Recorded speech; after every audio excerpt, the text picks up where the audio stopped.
Les circonstances entourant le meurtre de Jessica Nielsen survenu à la fin de 2008 ne sont pas banales, mais pas du tout. On va voir que c'est assez étrange la façon, surtout la façon que son corps a été découvert. Mais d'abord, voyons, dans un premier temps, elle a disparu, donc en décembre, on se transporte en décembre 2008. Radio-Canada ici annonçait la disparition de la jeune femme de 25 ans que l'on peut voir ici. Là, on va voir tantôt une photo de meilleure qualité. Donc, c'était publié ici sur Internet le 16 décembre 2008. Mise à jour, bon, le lendemain, tout ça, mais elle était disparue déjà depuis 8 jours. On est sans nouvelles de cette mère de famille de 25 ans depuis le 8 décembre dernier. La police demande l'aide du public pour la retrouver ou pour repérer sa voiture, une Acura Integra blanche. Donc, si la police demandait l'aide du public, c'est parce que ça urgeait ou que, bon, eux avaient de bonnes raisons. Donc, on disait principalement qu'elle était de l'arrondissement La Salle et tout ça, qu'elle était portée disparue depuis 8 jours, effectivement. Donc, elle était la mère de 2 enfants, un de 10 ans et l'autre de 3 ans. Et on spécifiait aussi ce qui était très étrange, c'est que, bon, on n'avait pas retrouvé non plus sa voiture.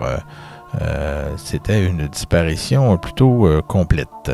Les renseignements pour permettre de la retrouver était ici. Donc Jessica, 25 ans, mesurait 1,77 m, donc 5 pieds 10. Pesait 160 livres. Elle avait les cheveux bruns, mi-longs et les yeux gris-bleu. Elle a une stature athlétique et un grain de beauté dans le haut du front. Au moment de sa disparition, elle portait un pantalon noir, une blouse beige à manches longues, des bottes d'hiver noires décorées de diamants sur les côtés.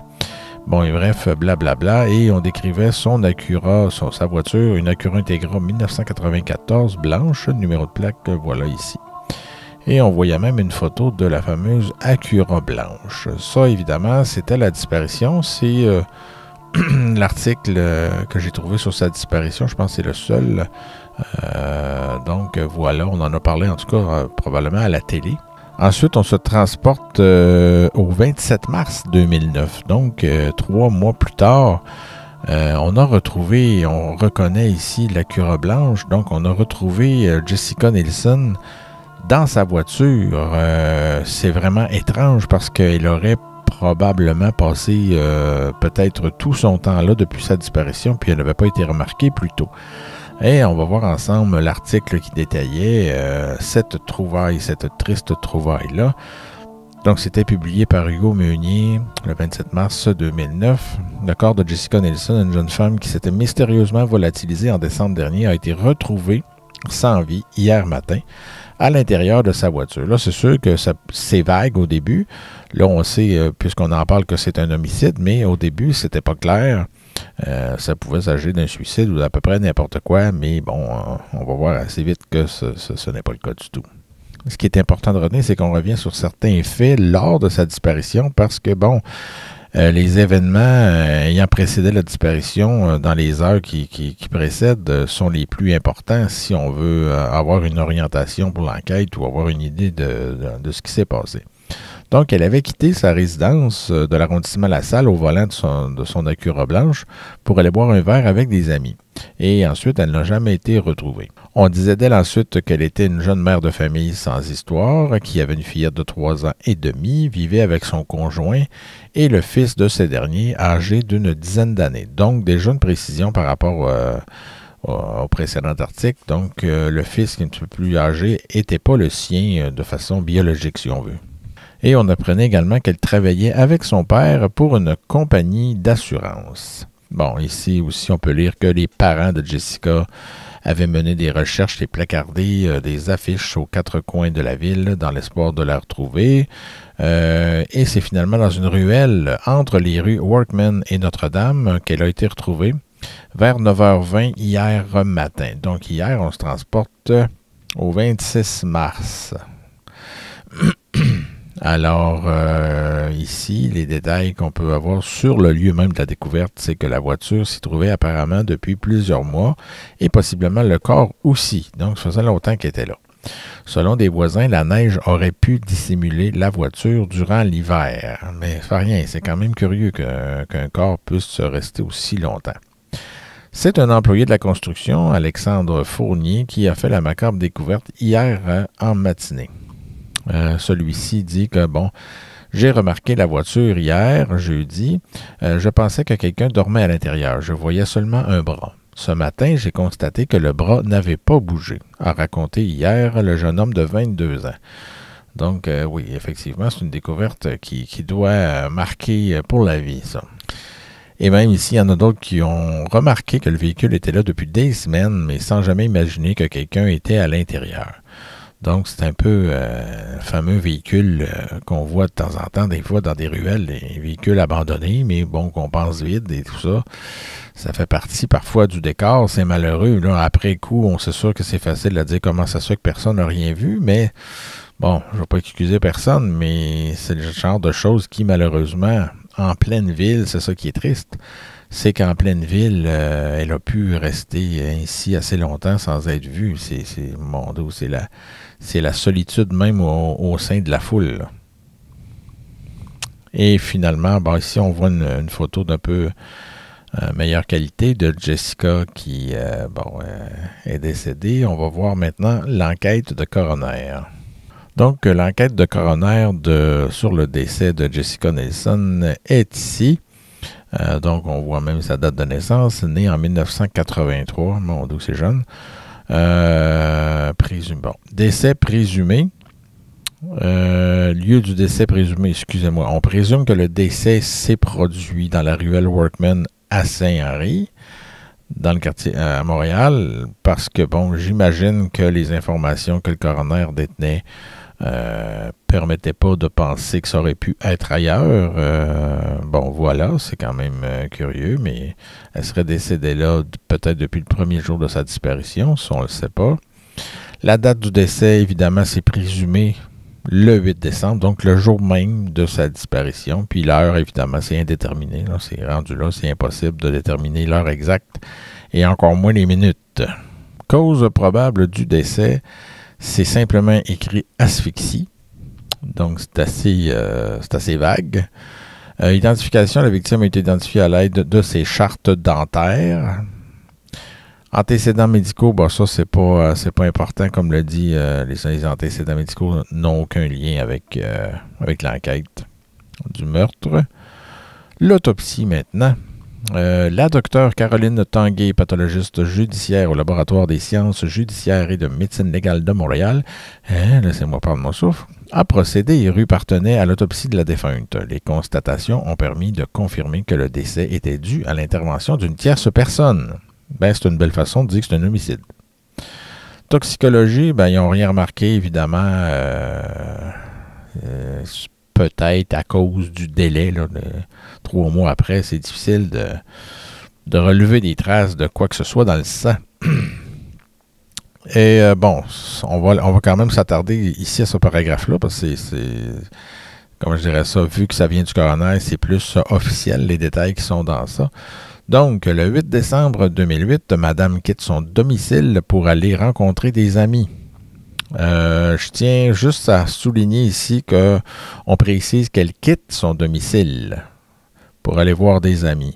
Parce que plus loin, on va voir qu'il y a un article qui laisse entendre que, bon, c'est en quittant son père qu'elle aurait été vue la dernière fois. Ça peut être confondant un peu.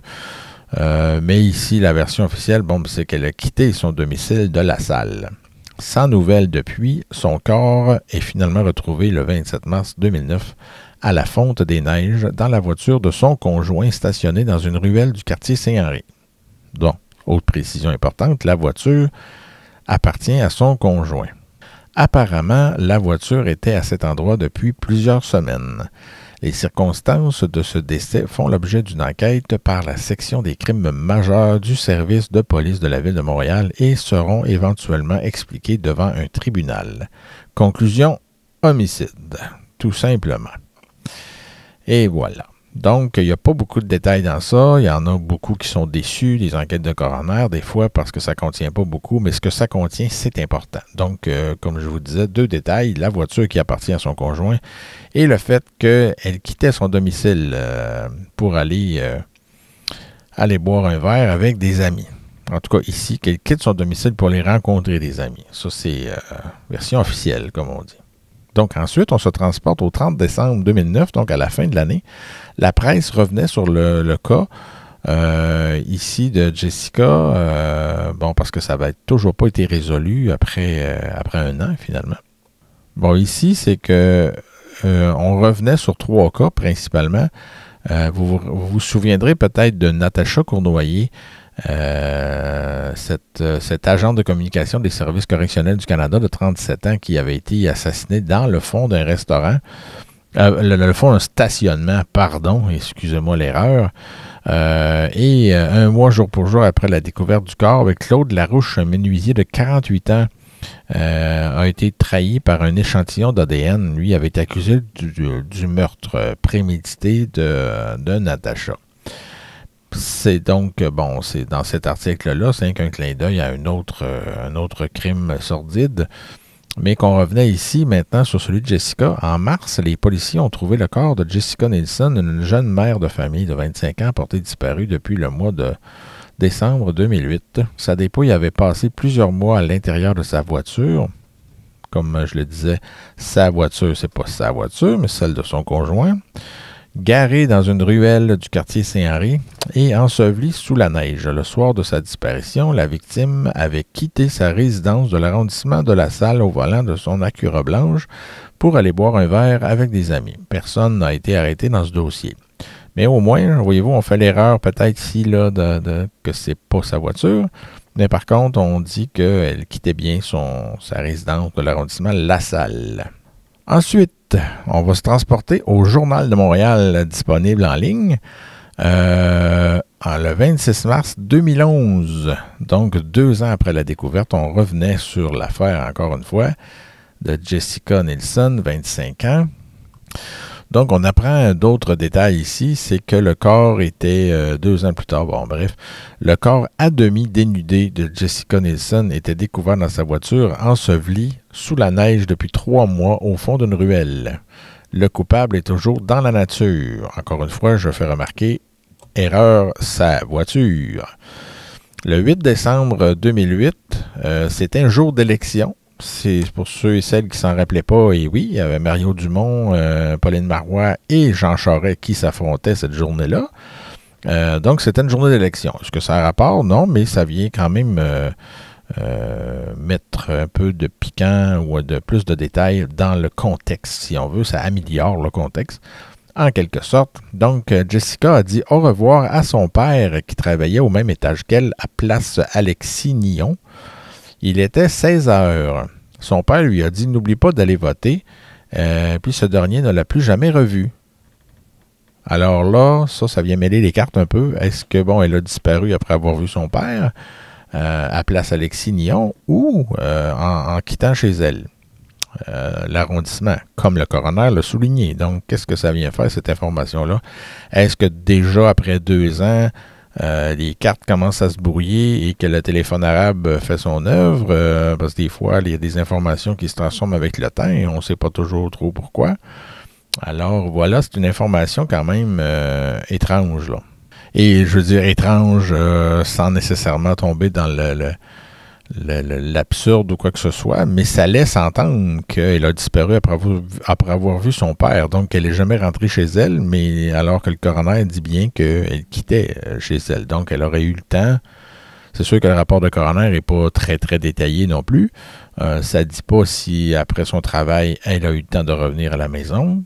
C'est assez bizarre. Mais on peut se poser des questions. Il y aura des choses à l'éclaircir dans ça. Donc, le reste, ça se ressemble quand même beaucoup pour la suite, là, en tout cas pour le jour de la découverte. Sauf que ici, on nomme son conjoint. La police a soupçonné son conjoint, le père de sa fille, Sean Murray. Je suis un peu surpris, parce que d'habitude, quand on soupçonne quelqu'un et on n'a pas de preuves, on évite de le nommer. Mais en tout cas, c'est encore disponible sur Internet. Si ça vous intéresse, on le voit là. Ce dernier était connu des policiers, des milieux policiers pour des cas de violence conjugale. Bon, c'est quand même pas rien non plus. L'enquête n'a cependant jamais permis de mener quiconque devant un juge. Bon, ici, de façon plus sensible, on parle des parents qui continuent à avoir espoir et tout ça. On parle souvent de Jessica.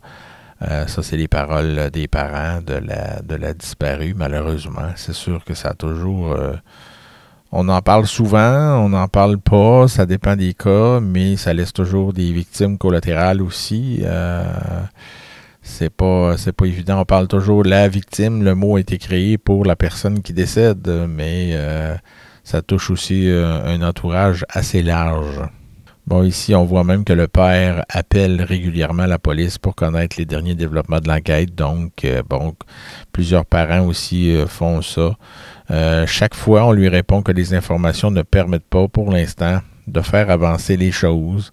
Ça, c'est la triste réalité des affaires non résolues. C'est pas la faute des parents, loin de là. C'est pas la faute non plus des policiers.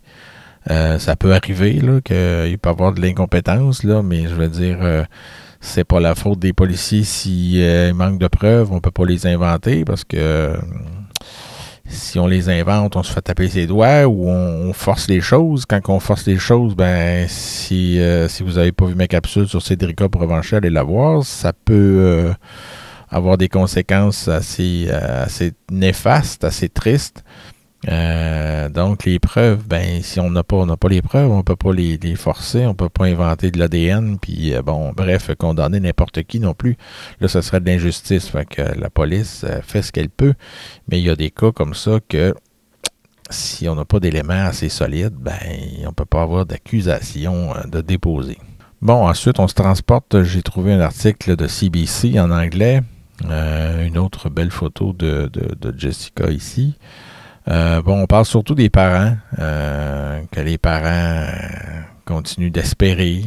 Ça a été publié attendez un peu là, en 2018, donc c'est beaucoup plus récent. Donc c'est un des derniers, je pense, articles là, sur cette affaire-là, parce que ça bouge vraiment pas. Donc voilà, on voit ici une autre photo là, de la découverte de la voiture. Regret et frustration de la part des parents, donc qui s'affichent ici. On peut comprendre évidemment leur peine et le fait de ne pas avoir de réponse. Eux ont peut-être même leur propre idée de tout ça, donc c'est toujours des cas très tristes.